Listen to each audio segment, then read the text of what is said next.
This is episode 3 of Echoes of Faith. Today we will talk about purpose of life. आज हम ऐसे मौजू के बारे में बात करेंगे जो कभी ना कभी हर इंसान के जहन में तो आया होगा कि हम क्यों पैदा किए गए, हम कहाँ से आए, हमारे इस दुनिया में आने का मकसद क्या है। दौर जदीद में लोग कंफर्ट, फेम और लग्जरी को सक्सेस समझते हैं, लेकिन हकीकत इससे बहुत आगे है। अल्लाह ताला कुरान मजीद में फरमाते हैं, अफ़हसिबतुम अन्नमा खलक़नाकुम अबसा, क्या तुमने ये गुमान कर लिया कि हमने तुम्हें फजूल में ही पैदा कर दिया। यानी तुम्हारा पैदा किया जाना, तुम्हारी तख्लीक, तुम्हारे लिए इस कायनात की तख्लीक, फिर इसका निज़ाम चलाना, फिर तुम्हारे लिए इसमें गल्ले अनाज उगाना, बारिशें बरसाना, ये सारा निज़ाम, ये सब तुम्हारे लिए किया गया। क्या तुम्हें फजूल में ही पैदा किया? क्या तुम ये गुमान कर रहे हो? नहीं। अल्लाह रब्बुल इज़्ज़त सूरह ज़ारियात में फरमाते हैं, वमा खलक़तुल जिन्ना वल इंसा इल्ला लियअबुदून, और मैंने जिन्नात और इंसान को अपनी इबादत के लिए पैदा किया। यानी हमारी ज़िंदगी किसी हादसे का नतीजा नहीं। Our life is not random, it's designed for a divine purpose.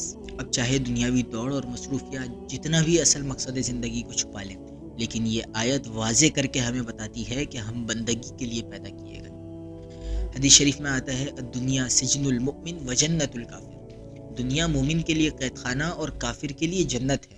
यानी जैसे एक कैद खाने के अंदर बंदा जेलर के ताबे होके चलता है, हर हुक्म में, हर काम में जेलर से पूछ के, जेलर को बता के करता है, इसी तरह हम दुनिया के अंदर अल्लाह के अहकाम के ताबे हैं।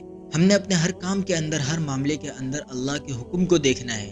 हमने हर चीज़ के अंदर अल्लाह की रज़ा को शामिल रखना है। जो सूरह मोमिनून में अल्लाह रब्बुल इज़्ज़त ने फरमाया, अफ़हसिबतुम अन्नमा खलक़नाकुम अबसा, क्या तुमने ये गुमान कर लिया कि हमने तुम्हें बेकार ही पैदा कर दिया?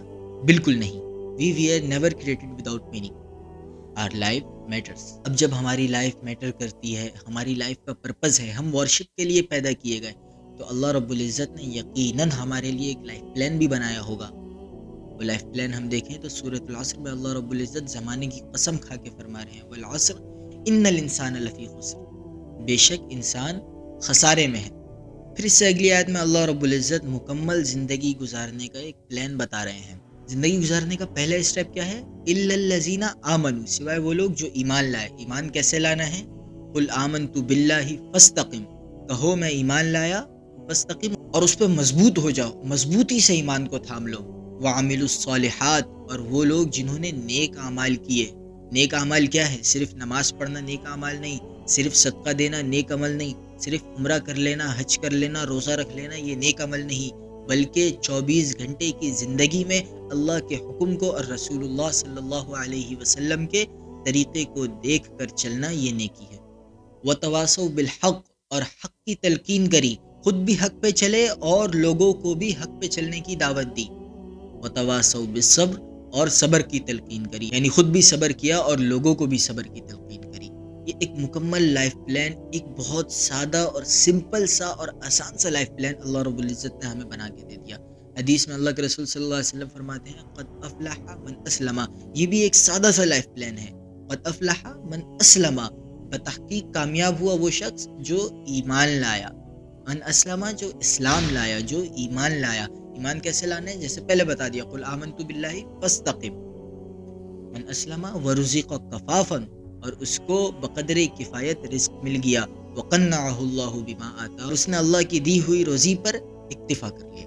अब इस इक्तिफ़ा करने का मतलब ये नहीं कि हमने हाथ पैर नहीं चलाना, हमने कमाने की कोशिश नहीं करनी, बल्कि इसका मतलब ये है कि अल्लाह रब्बुल इज़्ज़त की तरफ से जो उसको रोज़ी दी जा रही है, उस पे शुक्र अदा करे। नाशुक्री नहीं करे कि यार फलां बंदे को इतना मिला है, मेरे पास कम है। नहीं, बल्कि इस पे अल्लाह रब्बुल इज़्ज़त का शुक्र अदा किया जाए। मुकम्मल बात का खुलासा ये है कि हमने अपने दिल को बस इतनी सी बात समझानी है कि मेरा जीना भी अल्लाह के लिए, मेरा मरना भी अल्लाह के लिए, मेरा सोना भी अल्लाह के लिए, मेरा जागना भी अल्लाह के लिए, मेरी खुशी भी अल्लाह के लिए, मेरा गम भी अल्लाह के लिए, मेरी सोच भी अल्लाह के लिए, मेरी फ़िक्र भी अल्लाह के लिए, मेरा दिल का धड़कना भी अल्लाह के लिए, मेरा चलना भी अल्लाह के लिए, मेरा फिरना भी अल्लाह के लिए। हमने बस दिल को ये बात बतानी है कि we are nothing without Allah and we are everything with him. This was episode 3, Purpose of Life. Inshallah, in next episode, we'll talk about why did Allah give us aql.